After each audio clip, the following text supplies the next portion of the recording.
So it's possible Infinity War isn't the last time we've seen him. Could he have been up to some trickery when he encountered the Mad Titan last? Let's find out. They say beauty is in the eye of the beholder, and for some reason the Russo brothers just can't get enough of Red Skull. It might be that endearing smile of his, MCU fans were first introduced to the character in Captain America: The First Avenger. There we saw him transform from a Nazi named Johann Schmidt to the Red Skull of Hydra. Kind of a lateral career move if you ask us. Although he was allied with the Nazis, he was more interested in utilizing their powers and resources for his own means. He didn't believe the ideal race existed, but that it could be brought about via technological advancements. This set him on the path to the Infinity Stone, and we all know how well that ends up turning out for most people. But could this mission have put him at odds with another powerful entity in the Marvel Cinematic Universe? At the end of the first Avenger, Red Skull grabs the Space Stone and then disappears. Not only does he vanish, but he does so for decades.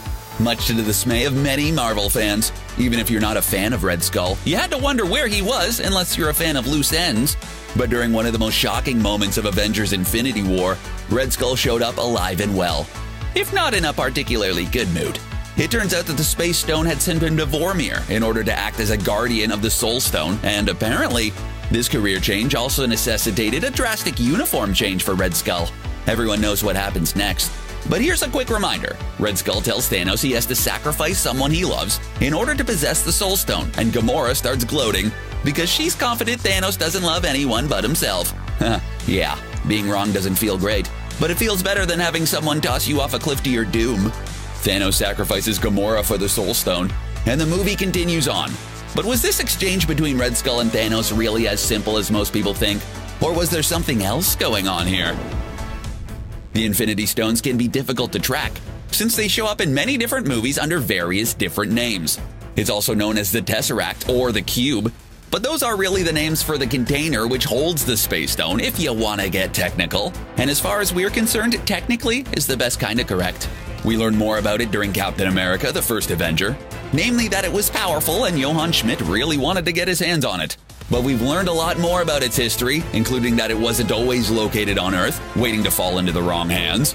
In fact, it was once owned by someone who lived far outside of this world, Odin of Asgard. At one point, the Space Stone was considered the jewel of Odin's treasure room, but somehow after that point, it ended up on Earth.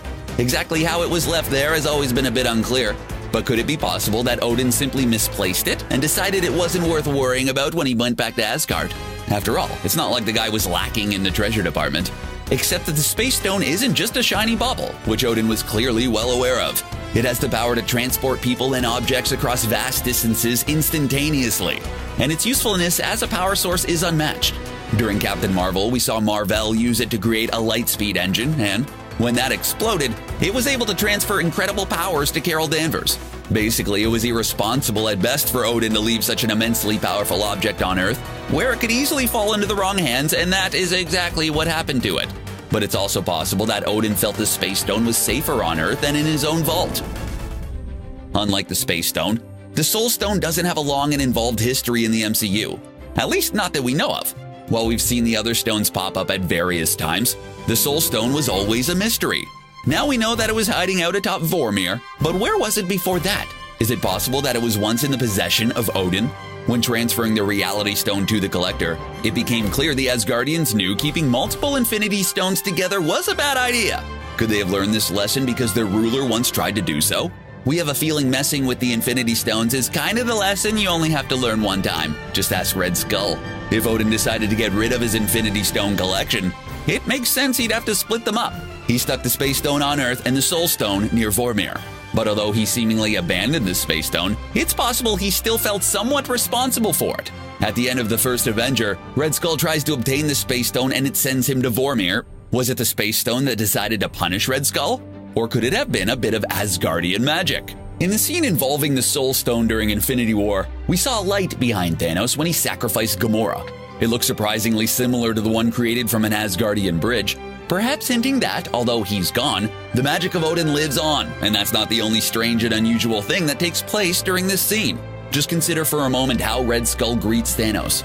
These two characters have never interacted before, and there's no reason they would have ever heard about each other before the involvement of the Infinity Stones. Yet when the Red Skull greets Thanos, He not only knows him by name, but he calls him Thanos, son of Allahs. Now that's a name which is unfamiliar to many Marvel movie fans, let alone Red Skull.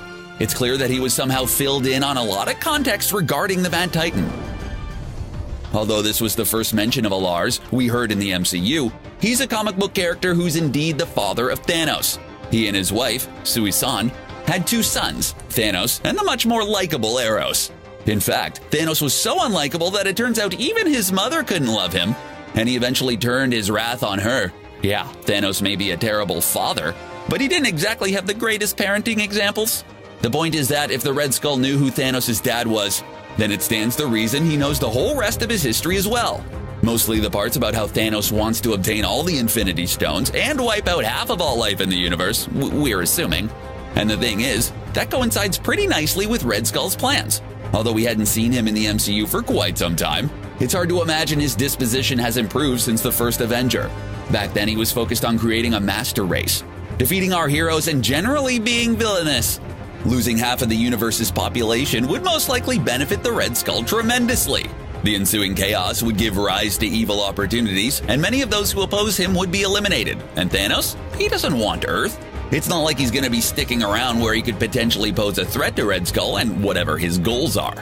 Whether it was because of some latent Asgardian magic or due to the will of the Infinity Stones themselves, the last time Red Skull tried to possess one, it didn't go too well for him. Even someone as powerful as Thanos and his Black Order faced considerable opposition when trying to get a hold of the Infinity Stones. Think about how frustratingly close our heroes came to defeating Thanos during Infinity War.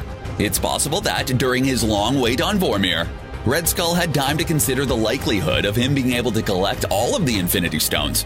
He clearly knew Thanos was coming as well as the past of the Mad Titan. It's likely Red Skull realized that Thanos had the superior strengths and resources needed to succeed at this daunting task. If Red Skull had been able to take the Soul Stone for himself, he must have known it'd only be a matter of time before Thanos came for him. And you don't have to be a genius to know that likely wouldn't have ended up particularly well for the Red Skull. Instead, Red Skull bided his time on Vormir, waiting for Thanos to show up. Red Skull told Thanos he had to make a sacrifice in order to obtain the Soul Stone. But is this guy really the most reliable source of information? Red Skull could have easily made up this information in order to manipulate Thanos into getting rid of Gamora. Why? Well, Gamora is a hero, but she's not one who's ever been particularly focused on Earth. It seems unlikely she'd ever have opposed Red Skull directly. But getting rid of Gamora clearly did weaken Thanos to some extent. We saw this at the end of Infinity War when he told adorable little Gamora that his victory had cost him everything. Causing Thanos to destroy Gamora meant the universe had one less hero and one of its greatest villains is considerably weakened. Plus, don't forget about all the other children of Thanos who lost their lives during Infinity War. They may not have had the dubious honor of being Thanos' favorite kid, but they were still powerful adversaries. In a weird way, the Earth is a more hospitable place for villains than ever before, and that includes Red Skull. According to the Russo brothers, this villain is now completely free to leave Vormir, and he could be pretty much anywhere. In addition, he's free to pursue his own desires. Maybe his sights are still set on an Infinity Stone, or perhaps he'll figure out another way to get what he wants. If he really did manage to convince Thanos to destroy his favorite daughter, then he's a far more dangerous enemy than we previously thought. And don't get us wrong, we thought he was plenty powerful before seeing him in Infinity War.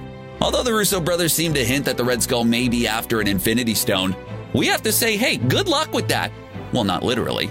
It'd be pretty terrible if he managed to get his hands on one. Taking one of the stones away from Thanos would be exceptionally difficult under the best of circumstances. But just how much does the Red Skull know about what's going to happen in the MCU? He knew all about Thanos, including information the rest of us didn't. He also seemed to be expecting him when he showed up. Perhaps he also knows what's going to happen in Avengers Endgame, and where the Infinity Stones will end up after Thanos inevitably loses them at some point. Letting Thanos have the Infinity Stones may seem like a step backward, but the Red Skull is definitely playing the long game here. Why fight harder when you can fight smarter by biding your time and waiting for the right time to strike? Somehow we think we haven't seen the last of the Red Skull, and his appearance in Infinity War may have been even more insidious than we originally thought. What do you think about the interactions between Red Skull and Thanos during Infinity War? Was Red Skull simply following the instructions of the Soul Stone, or was he working on his own agenda? Let us know what you think in the comments section, and then click on the subscribe button for more from CBR. Bye for now.